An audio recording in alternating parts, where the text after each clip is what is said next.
في بيت متواضع يوم 11 أكتوبر سنة 61 اتولد ولد اسمه عمرو عبد الباسط دياب. أبوه كان موظف بسيط في قناة السويس، بس كان بيحب المزيكا وبيشجع ابنه على الغنى، ومن هو صغير كان بياخده معاه حفلات ويخليه يغني، لدرجة إنه في سنة 67 وهو لسه عنده 6 سنين غنى بلادي بلادي في احتفال قدام محافظ بورسعيد، والمحافظ عجبه صوته جدا وأهداه جيتار. دي كانت الشرارة الأولى اللي ولعت جواه حب المزيكا بجد. بس الحياة كانت صعبة والدنيا كانت مقلوبة بسبب النكسة وحرب الاستنزاف، والفرص كانت قليلة.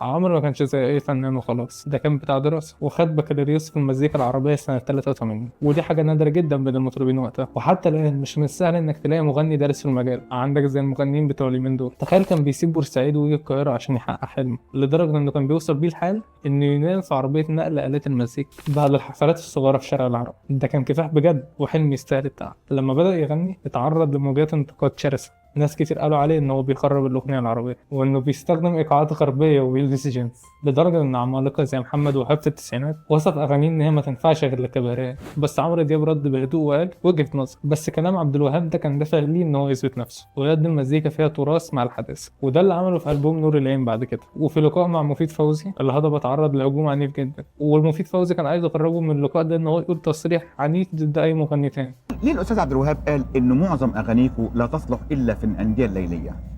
وجهة نظر. يعني ايه وجهه نظر؟ وبتقولها كده يعني وجهة نظر. كده يعني وجهه نظر، يعني ايه وجهه لا، نظر؟ هي ايدي بس اللي ماشيه. ما انا عايز اعرف يعني وجهة ايه. نظر. حتى دايما في اللقاء كان عايز يوقع بينه وبين اي مغني. وفي الوقت ده مفيد فوزي هاجمه وقال له عبد الحليم اشترى عربيه بعد 8 سنين غنى وانت اشتريتها بعد 5 سنين، كانه بيعايره بالغرور. ودي الحاجه اللي كان دايما عمرو دياب بيلقبوه بيها، مغني مغرور. بس عمرو دياب رد عليه بعصبيه وقال له العربيه كانت ب 55,000 جنيه وانا قسطت الباقي على 3 سنين، انا كافحت زي اي شاب مصري. الكلمتين دول اثاروا ان الاعلام قد ايه كان ظالم للشباب الفنانين اللي بيطلعوا افراح. ولما مفيد فوزي قال له هل هي الشهرة هي عزائك، رد الهضبه وقال له لا، الجمهور هو عزائي. الكلمه دي كانت مفتاحه لجمهوره اللي كملت معاه ال 40 سنه. شوف، مم. الشهرة انت والجمهور جبت عربيه بعد قد ايه؟ كام شهر؟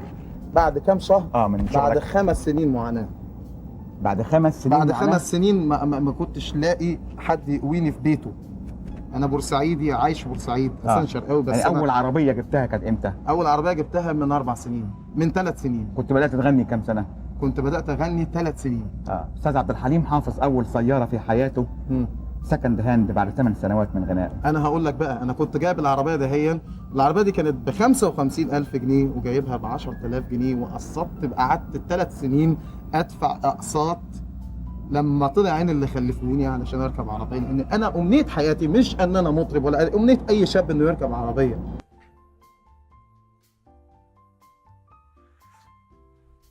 من ساعة ألبوم يا طريق سنة 83 لحد ألبوم هلا هلا وميال واللي خلاه يكسر الدنيا في الوطن العربي. والنقلة الحقيقية كانت مع ألبوم يا نور العين سنة 96. الألبوم ده قلب موازين المزيكا مش في مصر بس، لا ده وصل لأوروبا والهند وتركيا واليونان.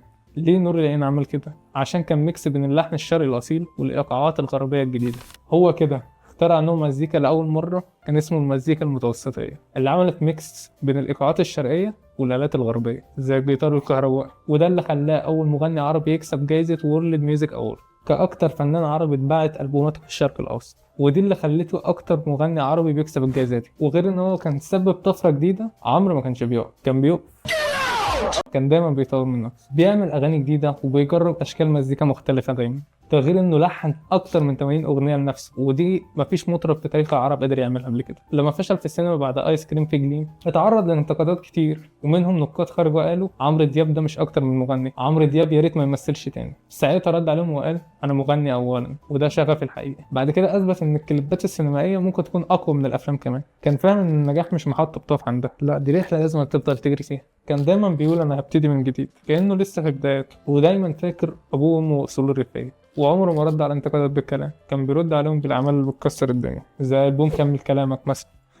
الهضبة مش مجرد مطرب وخلاص، ده فنان بيعرف يلعب على وتر الذكريات والإحساس. كل أغنية من أغانيه ليها حكاية، وكل كليب ليه قصة تخليها لازقة في دماغك وما تتنسيش. فاكرين بلوفر تملي معاك؟ ده كان بلوفر عادي لبسه في كليب سنة 2000، وكمان المخرج كان عايز يغير البلوفر ده، بس عمرو أصر إن هو يصور بالبلوفر ده، وده اللي خلاه ترند وبقى رمز للشتا. عمرو كان فاهم إن التفاصيل البسيطة العفوية دي هي اللي بتخلد الأغنية واللحظة. ويا سلام على برج الحوت اللي كانت رسالة حب متشفرة لدينا الشربيني. الأغنية دي كانت مترابطة بعلاقتهم بوقت جزء من حياته، بس الجمهور اتفاعل معاها بشكل تاني خالص. أو حتى كليب أماكن السهر في الساحل الشمالي أيام كورونا لما ظهر بقميص أبيض مفتوح وقت الحظر كإشارة للحرية. هو كده بيعرف يحول أي تفصيل لأيقونة.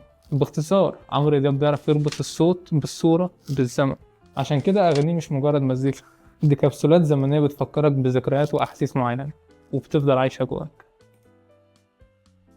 بعد كل النجاح ده تفتكر هذا ممكن يفشل في حاجة؟ باختصار أيوة ممكن، وده اللي حصل بالظبط مع مشروع العطر بتاعه. في 2021 عمرو أعلن عن عطر باسمه، وعمل إعلان عالمي في دبي بطيارة خاصة وبمناسبة ختمه، يوحي لك إن ده عطر أسطوري. بس للأسف الإعلان حاجة والواقع حاجة تانية خالص.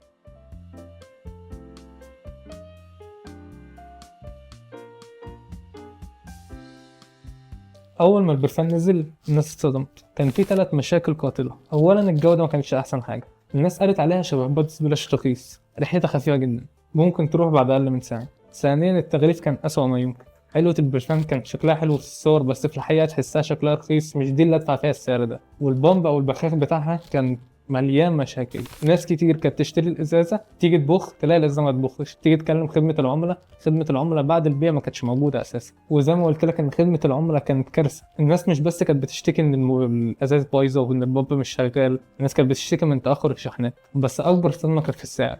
العطر كان نازل بحوالي 1000 درهم، يعني وقتها حوالي 13000 جنيه اللي كانوا يجيبوا لك موبايل او لابتوب. وفي دراسات غير رسميه عن الموضوع ده. عمرو دياب لما حد بيحلل ازاي العطر ده ما جابش، بعد من المحللين التيم بتاعه قالوا له ان العطر ده ما كسبش بسبب انه مش بيتارجت طبقه معينه. البرفان كان سعره غالي بالنسبه للطبقه المتوسطه ورخيص بالنسبه للطبقه العاليه، 13000 جنيه. لو واحد من طبقه متوسطه او فقير مش عارف يوصل لهم، ولو واحد غني جدا بالنسبه له ده رقم عادي. فانت لو كنت حابب تارجت فئه من رجال الاعمال كنت لازم ترفع من سعر البرفان ده. في ناس بتقول ان البرفان ده كان لازم يتباع ب 100000 جنيه عشان ده في عيون الناس الاغنياء ده اجمل حاجه في الدنيا. تفرق لما اقول لك من 13000 جنيه ل 100000 جنيه. ولو مش عارف، في عطور كتير جدا تتباع فوق الرقم ده وبيشتروها لان هي بتبقى تباهي بالنسبه له. الراي العام كله كان مقلوب. هل ده فعلا عطر يليق بعمرو دياب ولا ده مجرد شركه مستخدمه اسم عمرو دياب؟ حسوا ان القيمه اللي هياخدوها مقابل الفلوس دي صفر. الموضوع قلب ضحك على السوشيال ميديا، والمنتج اختفى بعد شهور قليله. مفيش اي تصريح من عمرو دياب والموضوع انتهى كأنه ما حصلش. قصه عمرو دياب قصه مهمه لينا كلنا، والشهرة لوحدها ما تكفيش عشان تنجح اي مشروع تاني. الهضبة فنان عالمي، بس العطور عالم تاني خالص محتاج خبرة وتخصص. واضح ان المشروع اتعمل بسرعة وبدون دراسة كافية للسوق، وبقوا فاكرين ان اسم عمرو دياب كفيل الناس تدفع اي فلوس. بس الجمهور المصري والعربي بقى واعي وذكي، مبقاش يمشي ورا اي اسم، بيختبر المنتج بنفسه وبيشوف يستاهل ولا لا. الفشل وارد يا صاحبي، حتى الانجح بني ادم في الدنيا عمرو دياب اللي يعتبر ظاهرة فنية ومش مجرد مطرب وقع في الفخ ده. وده اللي بيأكد ان اي حد ممكن يغلط ويقع، حتى لو انت اشهر واحد في الوطن العربي. بس المهم انك تتعلم من غلطك وتكمل طريقك. الهضبة اصرار، ذكاء ومثابرة، واجتاحه من النوم من العربيات النقل لحد ما بقى يتربى على عرش الاغنية العربية. ده لوحده درس كبير في الحياة. واسيبكم على لقطات من لقاء عمرو دياب مع مفيد فوزي. قال الأستاذ محمد عبد الوهاب إن أغاني الشباب الجدد تصلح للغناء في الأغاني الليلية، يكاد يقول مع الواحد ياكل يتعشى جنبها بتاع حاجات زي كده. برضه وجهة نظر. لان انا بقول حاجه، انا طالما انا مأدي رسالتي صح على زي ما انا مرتاح لها وزي ما انا شايف اللي انا تعبت فيه وعملته، طلع 7 اشهر رقم 1، ولما جت موسيقار عبد الوهاب بقى رقم 2 في الاغنيه. يعني عشان ما اقولش يعني ما نزل يعني غنوه الاستاذ عبد الوهاب كانت نمره 1 وانا نمره 2. بس انا طول ما انا ماشي كان نمره 1. ولحد دلوقتي انا اغنيتي نمره 1 دي ملهاش علاقه باي شيء غير ان ده مبيعات كاسيت. قبول الناس مش مشكله، بس دي مبيعات كاسيت. فازاي انا بدام ناجح في الكاسيت وبدام ربنا كرمني في حاجات كتيره جدا جدا. استاذ عبد الوهاب بيقول ان الجمهور مات وشيوعت جنازته. طيب ما كانش سمع من غير ليه؟ ما هو نجحت. طب نجحت ازاي والجمهور مات؟ يعني مات وسحلها؟ لا، ايقظته من غير ليه. ممكن اقول كده؟ ماشي. اتفضل. ماشي. طيب. عمرو، يمكن بعد اللوك الجديد وبعد الميوزك اوورد وبعد تغيير شركة الانتاج، لان انا مش هتكلم عليها دلوقتي، هتكلم بعدين بعد فترة، اكيد انت بالذات من نوعية تفكيرك ليك اكيد خط انت